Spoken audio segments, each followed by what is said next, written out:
Hush as you pass, and hark.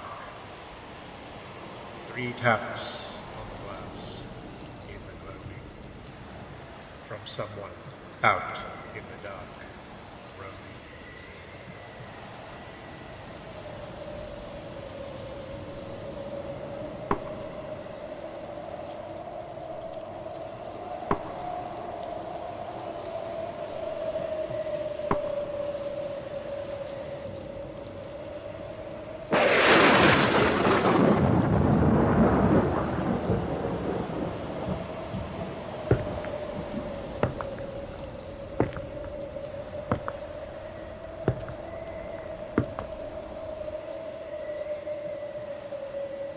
Hush and hark to a step you hear pass.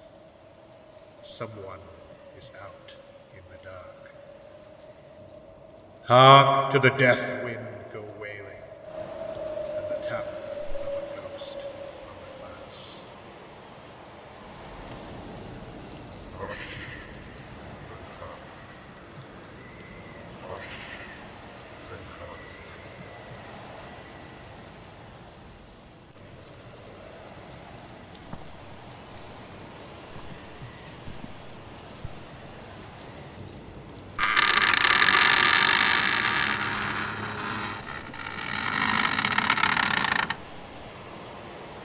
Open the door and listen.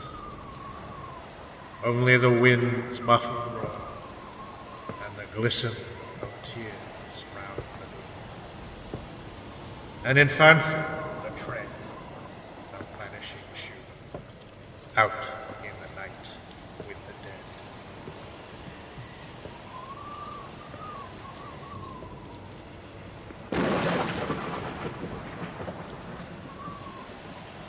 Hush and hark to the sorrowful cry of the wind in the dark. Hush and hark without murmur or sigh to Shoon the tread of the lost eons, to the sound that bids her to die.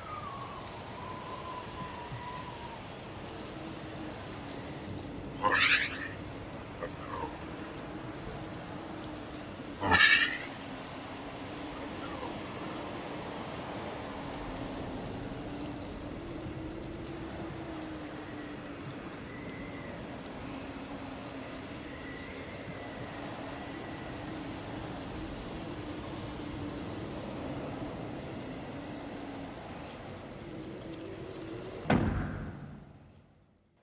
Good evening, and welcome to Chrononauts, a science fiction literature history podcast. I'm Nate, and I'm joined by my co-hosts Gretchen and JM. How you guys doing tonight? Good. Doing really well. I've been listening to the new Voivod album, and I really love it. It's fantastic.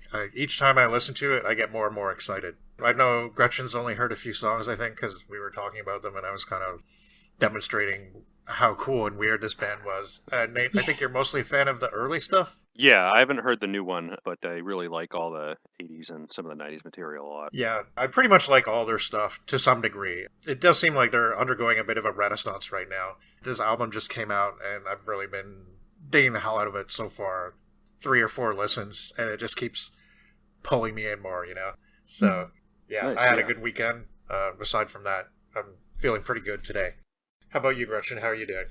I've been doing good. I've been at my classes for a couple of weeks now, and I've been doing a lot of reading, but most of it has been enjoyable, and I've had a lot of good discussions in class about it. Very cool. Yeah, well, certainly ready for some discussions of some weird stories tonight. Yes. But before we get into the materials, you can find us on all the major podcast platforms, Spotify, Apple, and Anchor.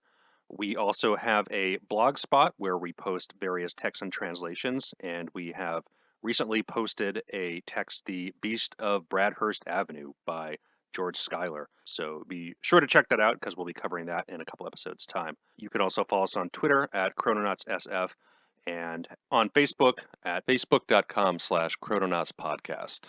So I guess with all that out of the way, why don't we get into our first author that we'll be covering tonight? Yes, we only have 2 authors today to cover, both Englishmen, and The poem that you heard at the beginning of the episode was by the first of these, Mr. William Hope Hodgson, a poem entitled Shoon of the Dead, the second half of which adorns the front of his weird masterpiece, House on the Borderland. And just wondering if either of you had any previous knowledge or experience with Hodgson before now. No, I hadn't. I had not either. I had been wanting to get to House on the Borderland for a while, but I have not done so yet. Yeah, the first I'd ever heard of him was through doing this podcast and I guess talking about potential titles. So, yeah, completely new to me. That's interesting. I can't remember what year it was that I first heard about William Hope Hodgson, but I know exactly what it was, and it was a strange introduction. It was a Doctor Who book, and it was written by Andrew Cartmel, who is the script editor of the late 80s period of the program, so that would be the Sylvester McCoy era. Right. There was a while there where this publishing company called Tell Us Publishing was doing these novellas, and they had a series of books that were essentially people who had written for Doctor Who before, but many were not, and they were sort of more notable genre writers. Like the first one was written by Kim Newman. He's a pretty well-known horror/fantasy author, and Simon Clarke did another one. And in Cartmel's book, Foreign Devils, he actually had a character named Karnaki, and that character was created by William Hope Hodgson as a psychic detective. So he actually reprinted the story, The Whistling Room, in the book, so people would get an idea of what the original stories were like, which is kind of a cool thing to do. A little unusual that would be the case, but I guess the stories are in the public domain now, so yeah, they are. You can just do that. So that was the first time I heard about him, and then I remember several years later, probably around 2004, maybe, or 5, I had posted to a LiveJournal community asking about weird fiction. Yeah, remember the good old days of LiveJournal. I had posted asking about weird fiction because I had, I was familiar with Lovecraft and Clark Ashton Smith, and I think Robert E. Howard at that time. I'm not sure if I'd read too much of him yet. Maybe. And I wanted something more along those lines, and this was, I guess, before I really knew a lot of the stuff that I became familiar with later on, and there didn't seem to be as many resources online, although I'm sure there were some. So I was asking for suggestions, and this book had come up. I remember A Voyage to Arcturus also came up around that time. So I discovered quite a few cool things from just asking this simple question. There's a few books that I now consider favorites, actually, and more that I remember being mentioned but haven't actually read yet, but that I'd still like to. House on the Borderland I loved, and I read a few of the Karnaki stories and a couple of the sea stories, so I have a little bit of experience with Hodgson, and I would say that he's definitely a writer that I really appreciate. So it was kind of nice to be able to do him on the podcast and talk a bit more about him, and I think this won't be the last time, because I'd like to talk about the Karnaki psychic detective stories at one point, because unlike most of the psychic detectives out there from the early 20th century, and there are many of them, Karnaki used a lot of modern technological implements to do his ghost finding and unearthing. So there's a bit of a scientific underpinning to the stories. It's obviously based on a lot of those strange spiritualist ideas that we kind of covered before on the podcast, where electricity is sort of this magical force and tying in everything with magnetism and so forth. But I just think that the imagery of the Karnaki stories is really cool, and I speculate about whether, for example, the creators of Ghostbusters might actually have been familiar with the Karnaki stories, because there's some funny similarities there, I think, although, of course, the style is very different. I do want to go a little bit into some background about Hodgson, because he's an interesting figure for sure, and kind of an incident-filled life, I would say. So, William Hope Hodgson was born in 1877 in the very nicely named town of Blackmore End in England. He's certainly not the first son of an Anglican priest to be featured on this podcast.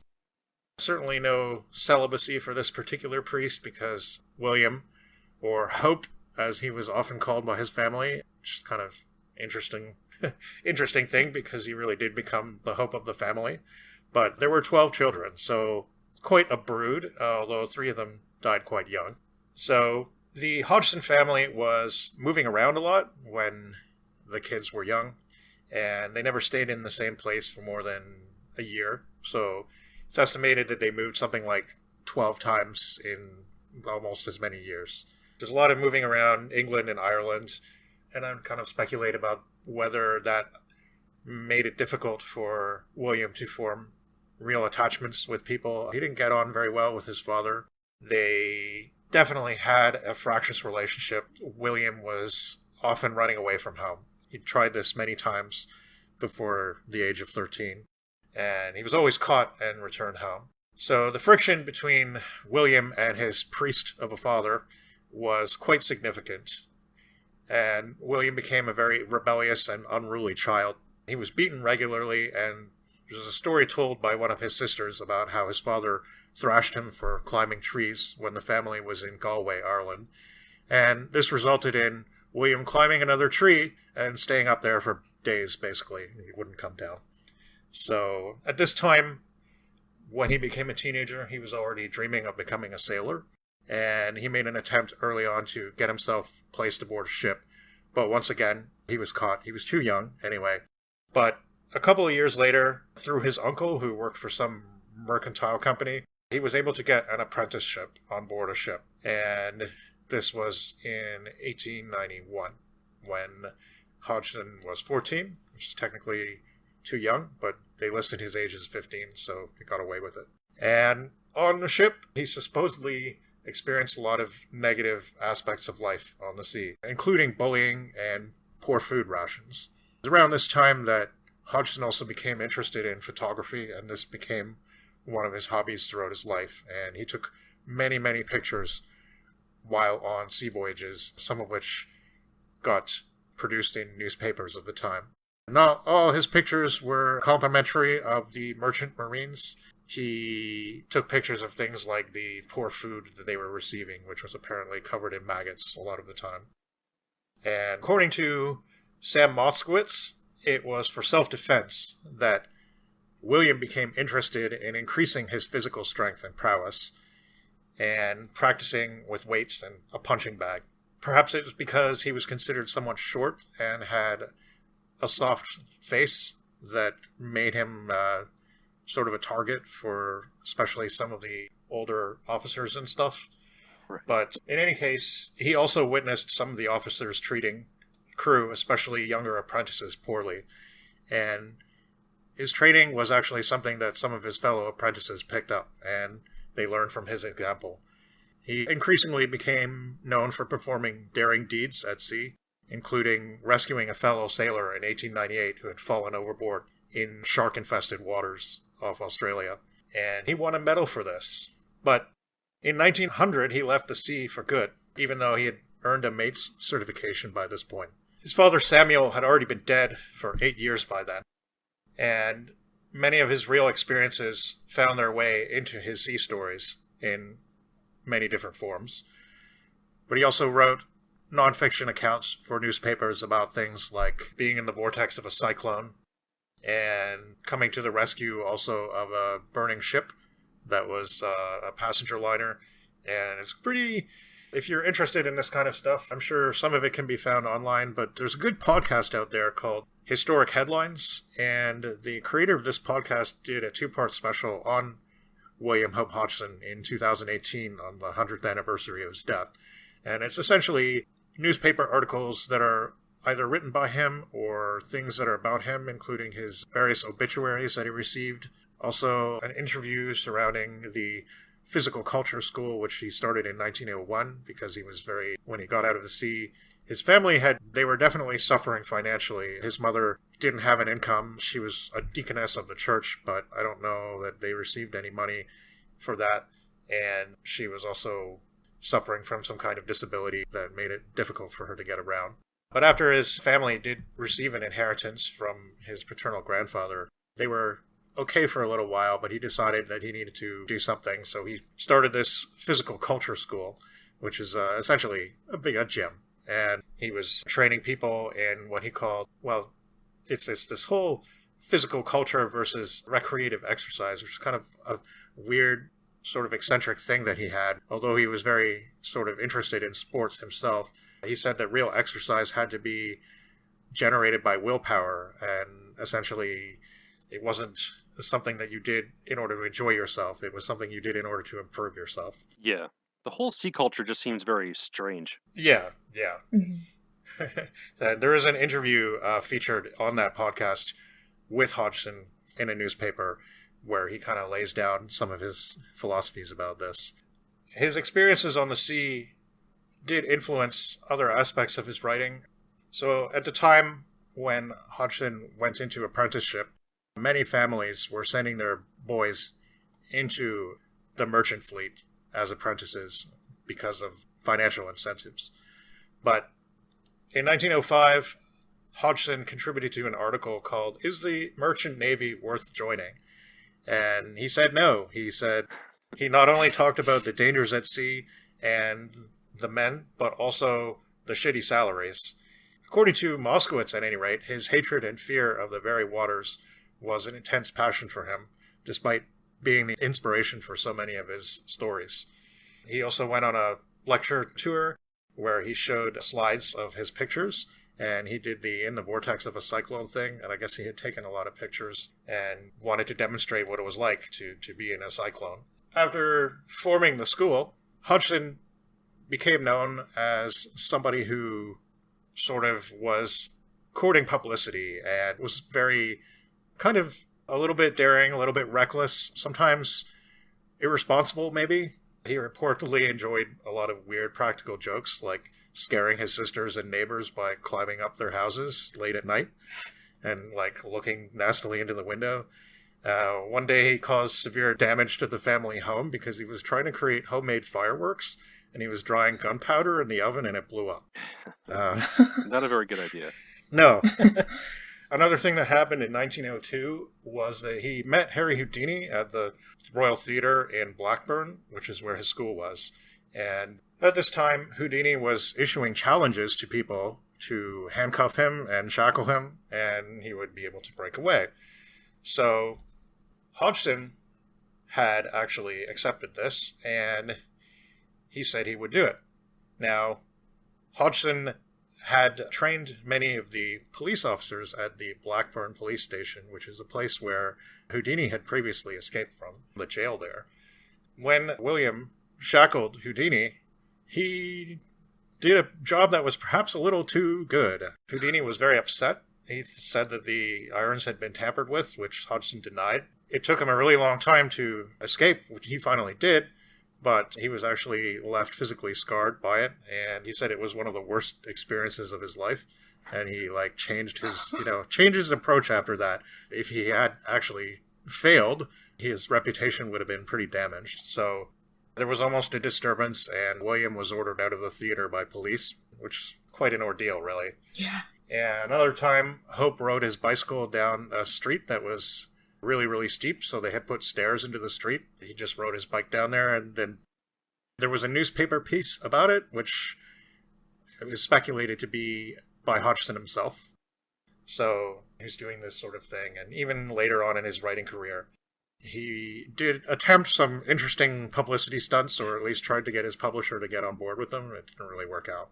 Not only did Hodgson, after he sort of had to close down his culture school because it wasn't lucrative enough, which may seem surprising in 2022, but yeah, I guess it just didn't make him enough money, even though apparently he had a regular clientele, and he started to devote himself to writing.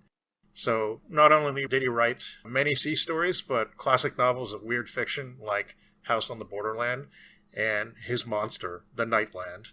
House on the Borderland is essentially part siege invasion narrative about an old guy trying to fend off evil swine demon things from his strange old house, and partially a metaphysical journey to the end of the universe. So it's kind of an interesting and very strange book, which he dedicated to his father, who now treads the lost eons, he said. I don't know, make of that what you will. I mean, it's an interesting dedication, especially as they didn't go on well. You know, he was brought up in a very religious family, but William himself was not religious and supposedly was very contemptuous of Christianity and really gave his mother and sisters especially a hard time. Not only fiction, though, he also tried his hand at poetry. He wrote a lot of poems, many of which were unpublished in his lifetime, and there were quite a lot of them around. As late as 2005, posthumous Hodgson poems were still being published for the first time. And he did a lot of journalism, especially during the First World War, which is where he ended up. He essentially joined the Royal Artillery Corps in 1915, and for the most part after that, his writing shifted away from weird and horror fiction, and he kept doing lighter sea stories, but also nonfiction pieces about his experiences fighting in France and so on. And there's an interesting theory about his novels that suggests that they were written, or at least created, in reverse order of publication. So that would make The Nightland, which was published in 1912, actually his first novel. But there doesn't seem to be total confirmation of this theory, aside from some letters that he wrote, which only suggests to me that maybe the ideas were there and maybe he was working on a lot of things simultaneously. Because during his early writing, he was quite dedicated and would spend hours and hours at night in the family home, which he was still sharing with his mother and siblings, just typing away on a typewriter. And none of his family really knew what he was at, and they didn't really, I guess they were supportive up to a point, but I think he was kind of hoping for a bit more of an audience from them, and they didn't really seem to connect with anything he did or understand it, especially the horror stories. They didn't really understand that. Now, he really was into writing these novels, of which there are 4, the 2 that I mentioned previously, and the first one published, which was The Boats of Glencarrig in 1907, and The Ghost Pirates in 1909.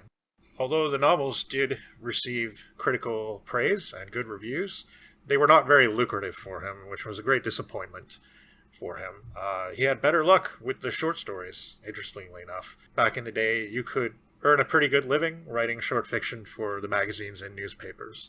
So he was always looking for a market and trying new angles to try and sort of break into things. I'm sure he saw examples like Arthur Conan Doyle's Sherlock Holmes, and being a sort of a very confident person and stuff, he probably thought to himself, why don't I do that too? So he's always looking for new things. He tried his hand at the weird fiction and maybe didn't quite work out for him the way he wanted. And he started to use recurring characters like Karnaki because he realized that that was a good draw. If you had the same character and a whole bunch of stories, people would look forward to that in the magazines, and then you could publish it in a book and people would go, hey, look, it's a Karnaki. It's Karnaki. And he never really seemed to devote that much time to a particular character, though, and I kind of feel like maybe he was still not really happy enough with the results. Only 6 Karnaki stories were published in his lifetime. He had other recurring characters, too, like this Captain Galt, who was a smuggler at sea and kind of a rogue character. Supposedly, I haven't read any of these, but these are kind of more humorous stories, and the last book that was published just before his death was a book of Captain Galt stories. His death was pretty tragic, I think, in 1918. Early in that year, he was one of the many who were killed at Ypres, and he's volunteered, because that's the kind of person he was, I guess, to be a part of a front observation post. So, essentially, at the very front of the line, looking at what's coming, and one of the first people to get blown to bits. So, there wasn't really much of him left when his death was finally discovered.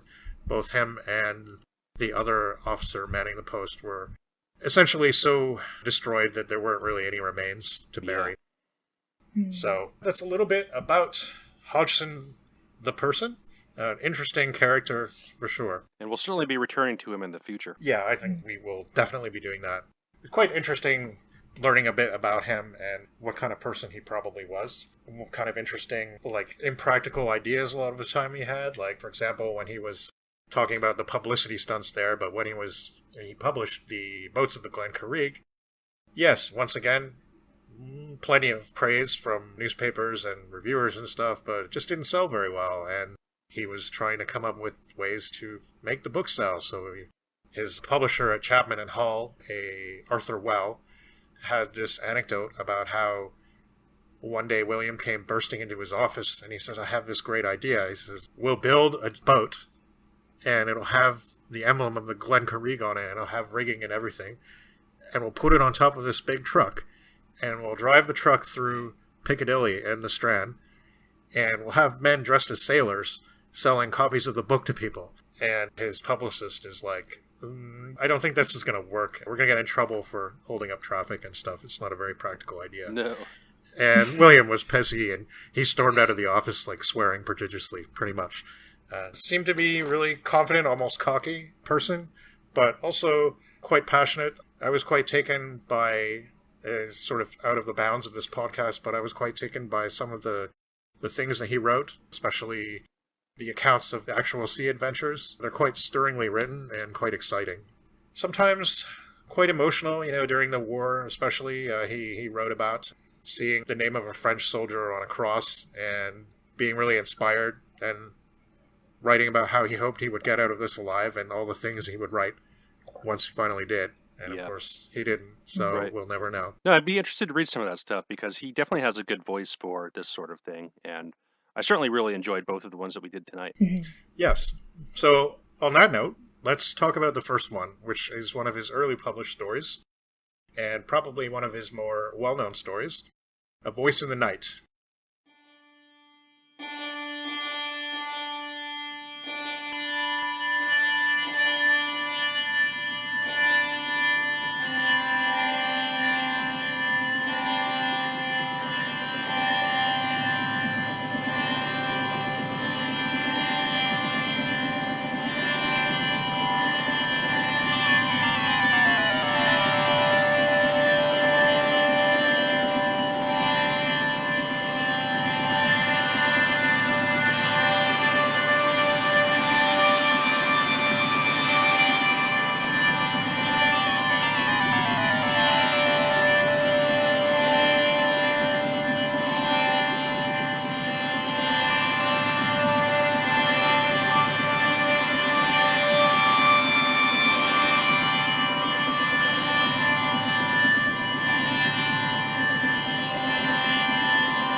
This story was published in Blue Book magazine in November 1907 and reprinted in Men of the Deep Waters in 1914. Sam Moskowitz says it was the discovery of this story, anthologized in 1931 in They Walk Again, which was an anthology of ghost stories by many popular authors of that form, edited by Colin de la Mare, and that this publication sort of renewed interest in Hodgson, which I guess wasn't really so much of a thing in the 1920s, but by the 40s, it seemed like he was kind of on the upsurge again. August Derelict from Weird Tales magazine actually printed the 2 remaining Carnacki stories for the first time in 1947. So it's kind of interesting. It's sort of, even now, even quite late in the game in the 21st century, people were still looking for unpublished work by him. And there were a few stories that were only unearthed quite recently and quite a lot of poetry as well. Yeah, and I think it's pretty common that a lot of those magazines would try to reuse as much old stuff as they can to not only fill page count, but I guess to maximize the value they get out of those stories. Right, exactly. So our story is set somewhere in the North Pacific, position unknown. There's a little 5-man fishing schooner, and everyone is asleep, except for the narrator, George. And suddenly he hears a hail off the port side. So right away we're getting into things, no wasting time. This story has very little exposition, it just gets right into it. Kind of an interesting contrast to the next one, but we'll talk about that. The voice that he hears is odd. He says it's not quite human sounding. He's a little bit freaked out because it's really dark, and just this voice was very startling. But the voice assures him that he is only an old man. There's a pause there. And there's many frequent pauses at certain points when the voice is talking that seem very significant. Kind of reminds me of Dracula in the original film, the 1931 film, that is. He kind of makes these significant pauses, like, I don't drink, wine. But the narrator can see nothing, and he yells at whoever it is to come alongside, presuming it's another ship, obviously. The voice enigmatically says that that would not be safe. So he strikes a light, and this causes a cry and a splash. He thinks it sounds like oars. His friend Will comes on deck and starts hailing, and the voice says to put away the light. Obviously, can't stand it. Will reasonably objects about how absurd this suggestion is, in the middle of nowhere in the Pacific at night. And the thing goes away and apologizes from a distance, saying he's just hungry, and so is she. He says he can't pay for the provisions. He says he and the lady live on an unknown island, where she remains now. And he won't come alongside, still saying that he dares not. He seems to have a weird craving in his voice. George realizes, perhaps through some preternatural instinct, that their hailer is not mad, but facing some kind of mortal horror. So they float him a box of foodstuff, and he seems very grateful, but rows off immediately. But George thinks he'll be back, and indeed he is. He says the lady will soon be in heaven, and that they are both grateful. This is puzzling, of course, as are the pauses he always makes. The man seems very religious, and talks of their Christian charity and God's notice. And he says he and the lady have talked about their fate and decided that they should reveal the truth to the men of the little schooner. So we have another ship here being described called the Albatross. I don't know when sailors will learn that this is a very bad name to call your ship. Right. It's never a good sign. Yeah. And for a bunch of superstitious people. Yeah. But George recognizes the name of the Albatross as being that of a ship that was bound for San Francisco from Newcastle that was lost 6 months before. The mysterious voice says the ship was dismasted in a storm, and the sailors fled in the boats, leaving the guy and his fiancée behind. So the two of them had gotten on a raft and been pulled by a current. And after a night on the raft, they wake to find they've made their way into a little lagoon bordering an island. And there's a big hull before them, a large ship. Of course they think this is a good thing. So climbing the rope, he finds the ship. But it's covered in fungus. Just absolutely teeming with weird gray fungus. And they search the ship together, pinking gingerly through the debris. At least it offers some shelter. The below decks smell stale. Seems like nobody's been around for quite some time. But there's some food and a working pump. So they stay on the derelict for several days, presumably getting their strength back. They keep trying to scrape away fungus and even use some of that nasty old carbolic soap, but it just grows back again within hours, stronger than before. When she wakes to find some of the stuff growing on her pillow, they decide to leave as soon as possible. The stuff's getting everywhere, so they ride a boat to a shoreline, but there's fungus growing everywhere there too. The island is a mass of quivering infestation. The mounds look like fingers and gnarly trees. There appears to be a bare patch of sand, though, so they land there, and the fungus won't touch whatever that stuff is. So for 4 weeks, they hang out there, living in tents made from the sails of the old ship. After this time, though, she starts to have the fungus growing on her finger. It's sort of similar to other things Hodgson does in House on the Borderland. There's something similar going on at the end of the book, too, along with like a million other things. But now he has it growing on his face, too, and even though they're afraid of a fate worse than death, they decide to stay. 3 months, and it's slowly spreading over their bodies. And they agree they can't bear to face the human race anymore. There's not as much food as they had hoped. He's able to catch some fish, but hardly enough to keep them sustained. One day in the 4th month, he comes home from foraging to find his fiancée eating some of the fungus. She had been eating it for a day and hadn't told him, and he hadn't known, and she found it good. It seems that repulsion had changed to desire in swift seconds, and later while walking he hears a noise from the fungus beside the path, and a thing detaches itself from the mass and brushes against his face, making him taste sweetness on his lips, and this makes him want to eat armfuls of the stuff. As soon as she sees him, she knows he's done the thing, and there's great sympathy between them. He thinks, though, that the thing that initially attacked him was man-shaped. Maybe it was once a man, but he doesn't tell her that. So now the fungal growth is more rapid on them, and they have no human food left, and fight the desire for the fungus daily. Belief in God seems to help, maybe. And after he tells this story, he quickly rows away as it's suddenly near dawn, saying goodbye and God bless.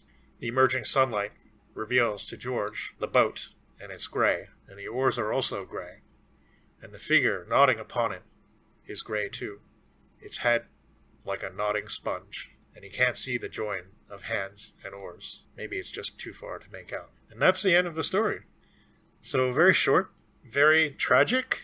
It's quite emotional, actually, to read this. He really makes you feel the plight of the voice in the night. He does, yeah. Yeah. Yeah, very good body horror, and it's kind of sad. It is. And it was just kind of funny. I just watched Nightbreed from Clive Barker. Right. Based on his book Cabal.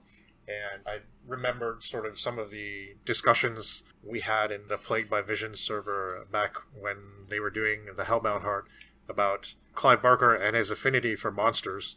And I don't know that Hodgson really had the same, sort of thing going on, but it's just interesting that although the thing that's happening to them is certainly terrible, there's, in both these stories, there's actually a surprisingly minimal amount of the sort of absolute horror of the unknown that you would see in something like Lovecraft, for instance. Right. Like, it's a little more accepting, perhaps. Not accepting, but a little more, like, sympathetic, maybe. Mm-hmm. Yeah, there were certainly a lot of resonances with, later body horror kind of stories. Yeah, I mean, I had written down the stuff in my notes, and I think that was something you mentioned as well. Right, yeah.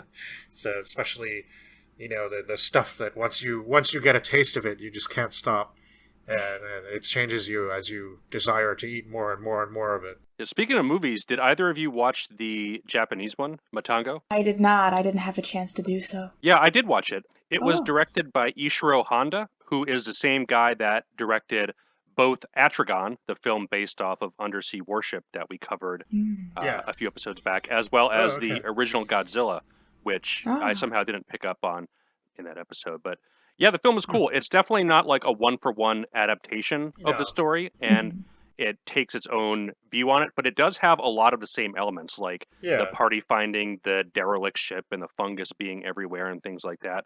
I thought it was really good. Definitely very 1960s Japanese monster movie in tone, even though it's more built around the human drama and tension between the characters rather than guys in rubber suits who really only show up at like the very end. But really cool film if you're into that sort of aesthetic. And Guillermo del Toro is apparently a big fan of both the film and the short story. Yeah. So he mentioned Hodgson several times in interviews and on his Twitter account. So he's a big fan of all this kind of weird fiction. Yeah, I'd like to check out that film. I just haven't really been watching a lot of movies lately, and but I did want to check this one out. I was kind of hoping to get to it before the podcast, but it didn't happen. But I'm glad to know that it's actually really cool. Yeah, I enjoyed it. It's not surprising that a film adaptation would sort of go its own way. I mean, it's kind of like when people adapt Edgar Allan Poe, right? I mean, the stories are really short. Yeah. So it's not really, there's not really enough content there for like a long form film, but you can still take the story in other directions and just use it as a basic springboard for larger concepts, I guess. Yeah. I was certainly reminded too of, this has to be kind of one of the first examples of like a story about someone who's being transformed against their will, and you kind of feel pity for them, but horror at the same time. And another good example would be Seeds of Doom from Doctor Who. Right, there's a whole bunch of Doctor Who serials I feel like are in this kind of vein. Oh yeah. Yeah. Yeah. I'm sure there's other movie examples as well. I mean, we thought of a few other ones.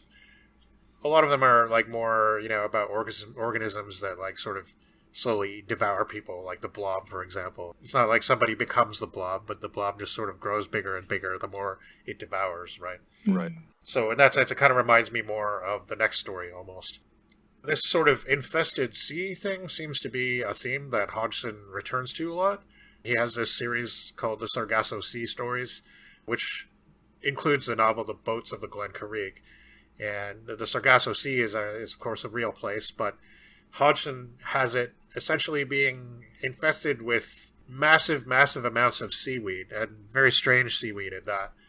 And all these monsters live there, essentially. So I guess you could say, even like talking about his other books, like especially The Nightland, but also some of the sea stories and House on the Borderland, that coming up with monsters was one of his specialties. And his monsters are usually quite interesting. They're not, your average, everyday demoniac manifestations and weird creatures. He really kind of has some original conceptions, especially The Nightland, which I don't know if we're going to get to The Nightland on the podcast, but it's worth talking about because, yes, it's his largest work and the one that he was most passionate about. And kind of when it didn't do well, he pretty much stopped writing this kind of fiction because he was hoping that this book would be well received and possibly make him some money as well, I'm sure. But possibly a common theme for tonight as well with our authors. Yeah, definitely. And The Nightland is a difficult book, to be fair. It's not very accessible. Although we don't really see it in the short stories, especially the next one. Hodgson had this thing for writing in this sort of archaic style because he wanted the stories to be set before his time.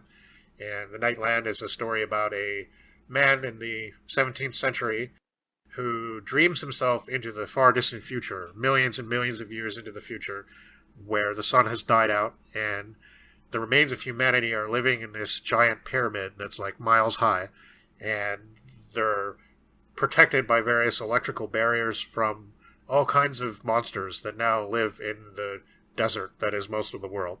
And these monsters are not just the kind of things that would devour you, but they would also devour your soul or change you in various ways that you wouldn't want to be changed in. The concept sounds really amazing, but the book is like 600 pages long, and it's told in this really, really sort of faux archaic style of writing that it's not necessarily easy on the brain. Like it just feels feels difficult to read, and it feels sort of unnecessary as well. Yeah.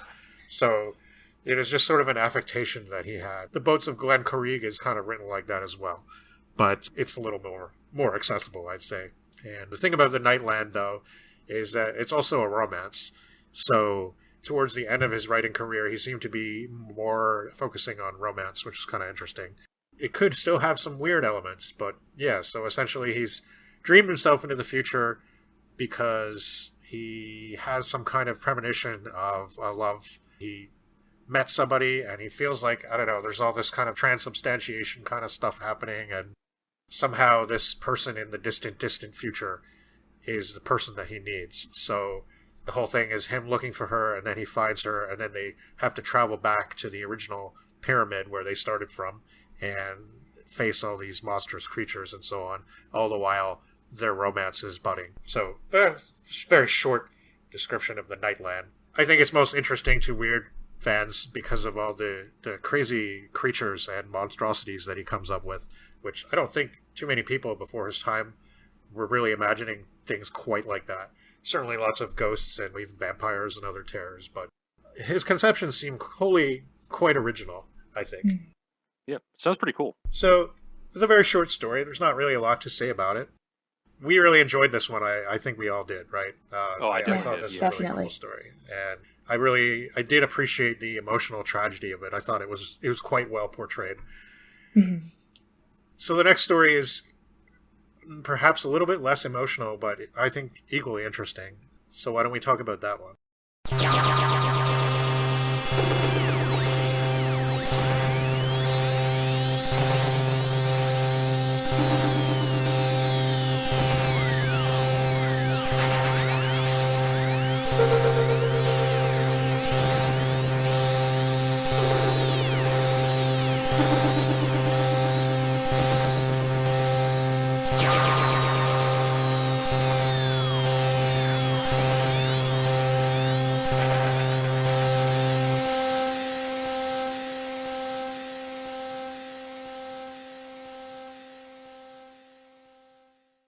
We have here our second Hodgson story to cover, that of The Derelict which was first published in the Red Magazine in 1912, the same year The Nightland was published. It starts off with the narrator of the story and an old ship's doctor in the middle of a philosophical conversation about the nature of life. The doctor discusses his belief that life force, like fire and electricity, is an element that can be generated under certain conditions. The narrator protests this idea, as it conflicts with the spiritual, abstract ideas of life, so the doctor decides to tell him and his companions about an experience he had when he was younger on board a ship called the Bibliography. On the ship, along with the doctor, are the captain, Gannington, the first mate, Burleys, and the second mate, Selvern. The experience the doctor is recounting starts after they have encountered weather that has left the ship in bad condition. As the weather clears, the doctor and Selvern spot another ship fairly close to them. Selvern ascertains that it's an old ship, abandoned and rotted, with a white color he thinks are from salt incrustations, and hopes that the captain will give them a chance to go and look it over. The doctor brings this up to Gannington while fixing up the ship, and the latter seems to be interested in going over too, but says that he will only do so after they've made more progress on repairs. When they do finish up work, a boat with a 6-man crew, including the doctor, Gannington, and Selvern, sets out to check over the derelict. With the sun setting directly behind the abandoned ship, the men can't make out much detail until they are quite near it, and they realize there is a patch of brown scum surrounding the ship. They also see a bit of steam rising from it, prompting Gannington to believe that its cause is spontaneous combustion. As they attempt to row through the scum, the men find it getting thicker and harder to navigate through, and the doctor catches a familiar scent he can't place. He also feels nervous as they reach the ship, which he notes is meaningful, as he isn't normally a nervous man. As Gannington climbs up the side of the ship and gets a glimpse of the deck, he seems startled and cries out. The doctor, Selvern, and another crewman soon find out why as they also reach the deck. It is covered in mounds of white mold, veined with purple. The mold, they realize, is like dough, not being crushed when they step upon it, only indented. They make their way carefully across the deck, afraid of falling through rotted areas, the sounds their feet make when they lift them from the mold described as little sullen sucks. The doctor also once again smells what he did on the boat when rowing, and realizes it's an animal-like smell, and gets concerned that the ship may be infested with rats. The men then come across huge sea lice, the largest of which, spanning a foot, all transparent, gray organs visible inside them, which astonishes the men, including the captain. Going further along the deck, they find a big mound of the mold that the captain believes is blocking the way into the hull, so he gives it a kick. The mold is indented, but also starts to gush purple fluid. Yeah, there's a lot of gross stuff in this story. Oh yeah, it's disgusting. I love it. Yeah, really. It's wonderfully, just visceral. And I love how the captain's solution is just like, I'm going to kick this thing. Yeah. Yeah. The second he did, it's like, oh. The blob and other such things hadn't come up yet, so I guess people just didn't know any better in those days. And now we're reading it going, don't do that! Don't touch that! It's actually, when he was kicking it, to me that wasn't so bad, because at least he had his boots on. But earlier on, they were touching it. And like, don't touch it! Don't touch it! They were running their fingers over it and poking it. It's like, oh, no. That's not a good thing to do. No. Gannington is about to kick it again when Selvern stops him and asks if the others can hear something. The men quiet down but don't hear what Selvern thinks he can hear. And Gannington does kick at the mold mound again, and this time it wobbles like jelly. All of them can then hear a thudding sound, the noise Selvern was trying to get them to listen to. The other crewman points to the mound again, which now is spurting the purple fluid, and runs off when a spurt of it hits his boots. A ripple runs through the mold, and the man gets stuck in it, unable to lift his feet from it. The mold tears through his clothes, and when the man falls, covers him, still rippling and trembling. The doctor, Gannington, and Selvern then begin to call out for the boat, trying to make their way across the deck. Selvern's feet get stuck, and the captain hauls him out of it, the doctor noting that his boot soles are gone. He faints, so Gannington carries him. The thudding has gotten louder, coming from the hull of the ship, and the purple veins on the mound stand out, as the doctor says, like the veins of a powerful, full-blooded horse. The boat is still struggling through the scum towards them. Gannington then spots another boat besides the ship, one that must have gotten stuck in the scum, so he tosses the second mate and the doctor down and jumps into it himself. In the boat, they find the bones of several men, clean and dry, and when Gannington lights a match, sees that there is a mass of mold reaching out from the ship towards them. Seeing this, the captain says what the doctor has also concluded. It's alive. The boat from the Biosby finally reaches them, and Gannington asks for an oar, which he uses to strike at the mass, giving them time to get aboard the boat. The captain reveals the death of the other crewman, quite callously, but, given the situation, no wonder, before they all put their effort into wading through the muck around them, with the ship still following them.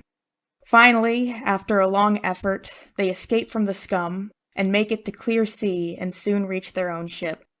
When the doctor later examines the feet of Selvern, they look as though they had been partially digested. In conclusion, the doctor tells the narrator, if the conditions the derelict had been through were known, one would have the chemistry, though not perhaps the origin, of life force.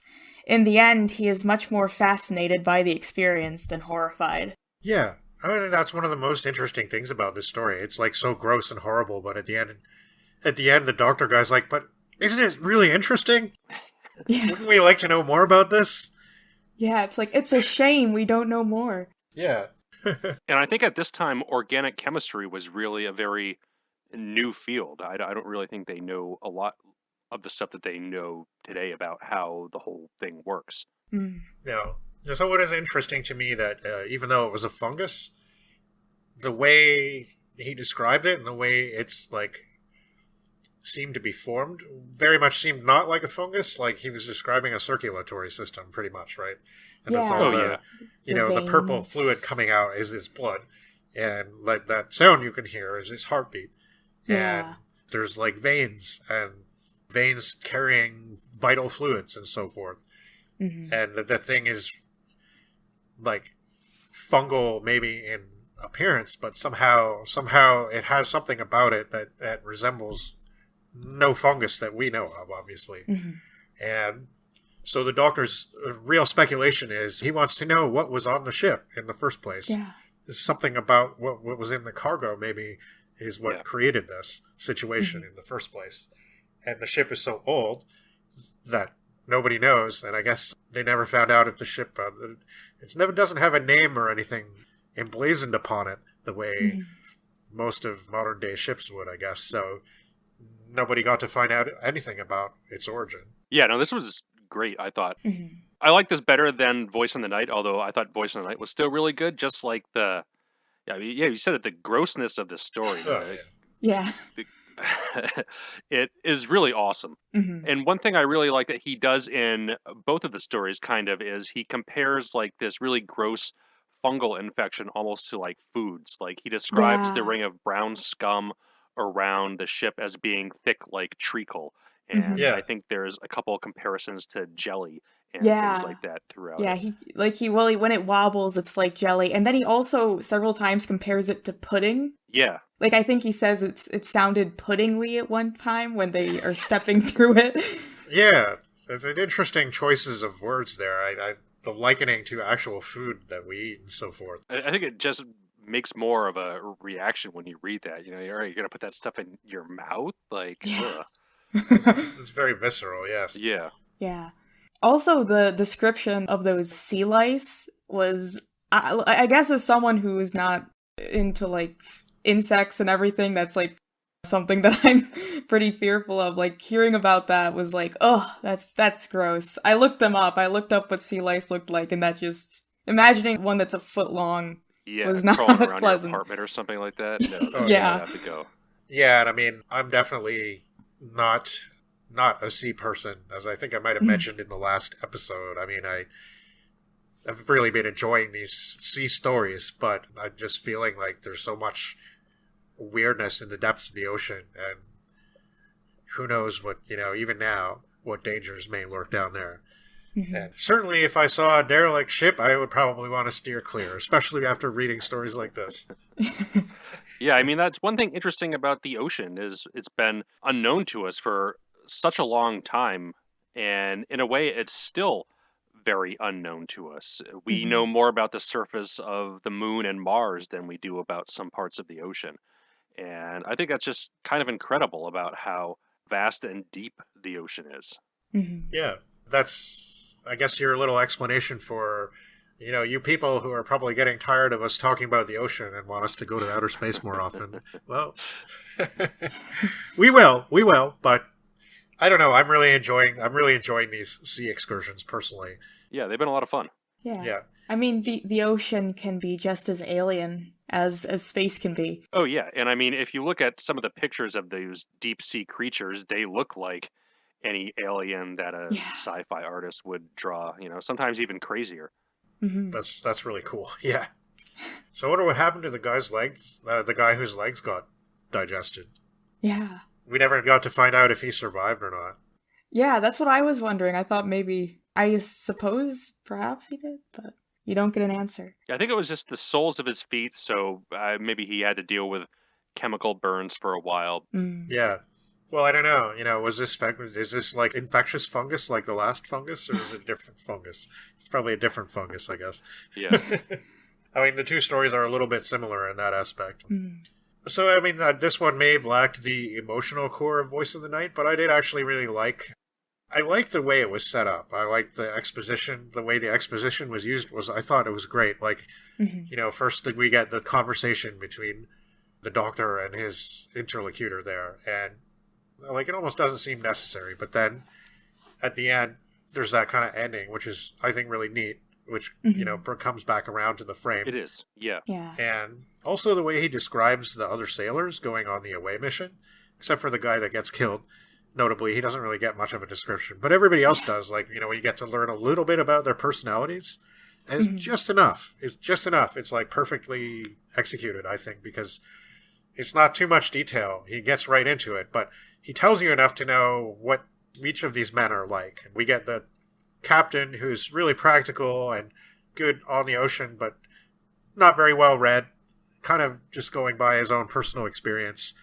And then you get the one who's like really sensitive and a little bit like the sensitive side of things, and then you get the one who's read a lot of books and who has a lot of learned knowledge. And then, of course, you have your doctor who's interested in life. And I do think that angle wasn't necessarily commented on as much as I was expecting. Like, I would almost expect that doctor have a little more to say about the nature of this life they're encountering. But he does kind of come through with that at the end, I think. It's just but it's kind of, I was surprised, like, because it seems so obvious that Hodgson was drawing a parallel to the circulatory system of a human being or an animal with this fungus, right? And the doctor didn't comment on that, but maybe he just figured that everybody would notice that and be aware of it. So there's also like mentions of the mold having sweat on it, like oh yeah, there's like sweat dude on it. Yeah, I forgot about that detail. It was definitely an uptake in the visceralness of this one. Like, just it feels very squishy. Yeah. Yeah. And I mean, even the scenes before we get to the boat, like everything's shrouded in fog and the ocean being dark and purple and all that stuff, he writes that kind of stuff very well.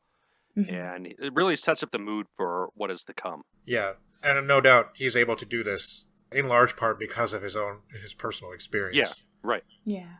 Yeah, there is one comment he makes where he says that night doesn't come as quickly as some novelists believe, or something, kind of like pointing out he has some more experience than some.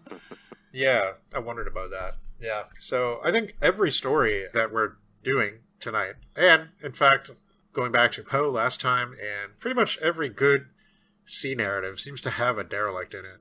And there's something significant about that, I think. I mean, if you're out on the ocean and it's lonely and you see a ship and it seems like, oh, there must be people there, and you realize it's deserted, it's probably a very unnerving feeling. And I kind of wonder if, like, Hodgson ever, when he was on board ship, if they ever encountered some kind of derelicts. or whether it's just that's just the normal superstition of a sailor. I suppose it must be. I don't know. It wouldn't surprise me how many of those could be out there potentially. I mean, a ship that was raided by pirates and is just left to drift to the Yeah. storms, I mean, I'm sure that thing happened all the time, and there's all kinds of wrecks below the ocean and things like that. So, yeah, it wouldn't surprise me of it being more than just like a sailor's legend. And I wonder too about like things like people, especially before Hodgson's time, before like medicine was very understood at all. What if people on a ship got infected with something, and there was some kind of contagion on board the ship, and everyone died before they could reach land?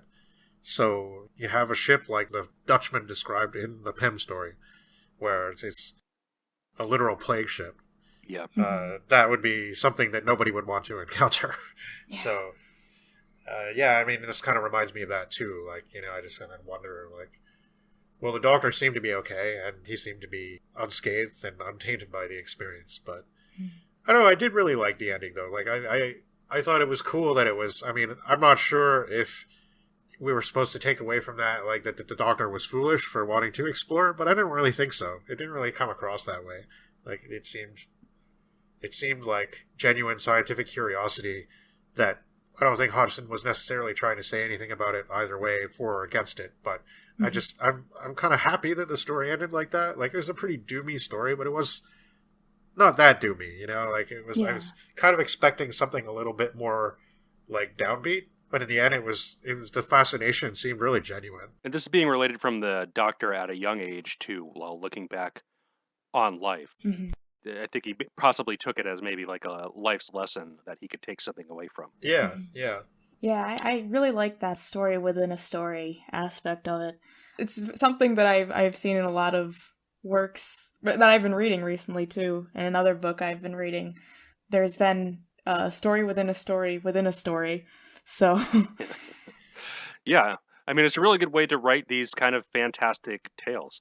Just frame it as a story. I mean, sometimes it does get a little meta. I think when we covered Arabian Nights in the first episode, I was reading some of the stories around it. It's like a story within a story within a story within a story, and it's like, wait, what's going on here? It gets hard to keep track of sometimes whose story you're hearing. And interesting, too, because each of those storytellers could be a not quite reliable narrator. Right, exactly. So you get layers upon layers of unreliable narration. I don't think there's too much of that going on here, but it's an interesting trick, right? That is certainly used a lot less nowadays than it was then, but you still see it every now and then. Yeah, actually, one of those Argentine stories that we haven't covered yet that I did a translation for, that's up on the blog spot, pretty much uses the same story setup of a old doctor using a fantastic example of something that happened when he was younger as a framing story to illustrate a point to somebody he's having a conversation with that day. The two stories otherwise don't really resemble each other at all in plot, but same framing device. Which one is that? That is Dead at a Fixed Hour. Oh, okay. Okay. Yeah, we'll be getting to that. Yeah, at some point. So yeah, I really enjoyed both of these. I can't stress enough how ever since starting the last Arctic episode, which in a way did feel more like a sea episode too. Oh yeah. I've been really into these sea stories and narratives. So I've just been really enjoying reading them. I kind of didn't get around to it, but I was kind of thinking, I'd like to read more of those Hodgson sea stories, because he wrote a lot of them. Not all of them are weird like this. Like, he has a lot of stories about all kinds of shenanigans that happen on ships and mutinies, and like, I know he has at least a few stories about a younger sailor getting sort of revenge on an older like mate or captain who abused him, which seems a little bit autobiographical perhaps in a way. Yeah. And yeah, it's just interesting source of stories for people like Hodgson and many others, and I don't know, I'm really into it, and I can see definitely how, especially a lot of the early space opera, space exploration type stories, obviously take inspiration from these sorts of narratives. Oh yeah, it's a real logical extrapolation from one to the other. Yeah, I mean, these stories, they pretty much speak for themselves. I mean, it's interesting to see how much I think they must have influenced, and I do keep coming across references to Hodgson, and he's kind of more well read nowadays, I think, than one might expect.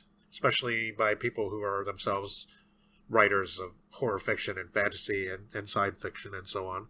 I don't think everyone would want to incorporate him into the science fiction fold, but I think that there's enough of that in various stories that he wrote, including The Derelict, of course. Yeah, it definitely fits. It definitely fits. Right. And something like The Nightland, probably one of the first examples of the Dying Earth subgenre, which is like equal parts fantasy and science fiction if you want to look at it from a genre perspective. You can get away with a lot of weird things at the end of the world, so definitely a major inspiration on authors like Clark Ashton Smith and Jack Vance and even Gene Wolfe, all of whom wrote stories about that, the last days of the Earth in a strange and very otherworldly future. But yeah, the short stories, you can sort of tell that these stories were written sort of very, they're very economical in their style, very much not like The Nightland. He just wants to tell the story, get in and get out, give you a feeling of chilly horror and weirdness, which he does very well. Mm-hmm. Yeah, he certainly does, and I'm definitely looking forward to coming back to him. Yeah, I definitely want to read more Hodgson after this. Okay, well, I have this thought that we might do House on the Borderland sometime in the near future, and then perhaps the Karnaki stories. If not all of them. There's only 9 stories, so we can try a little bit of a different approach when we cover them. We don't have to talk about every single story. But yeah, we'll let you all know when we get to that point, maybe later in the year or something like that. We'll do that. All right. Well, I think now we're going to continue with another sea voyage that's going to be very weird and also a little autobiographical.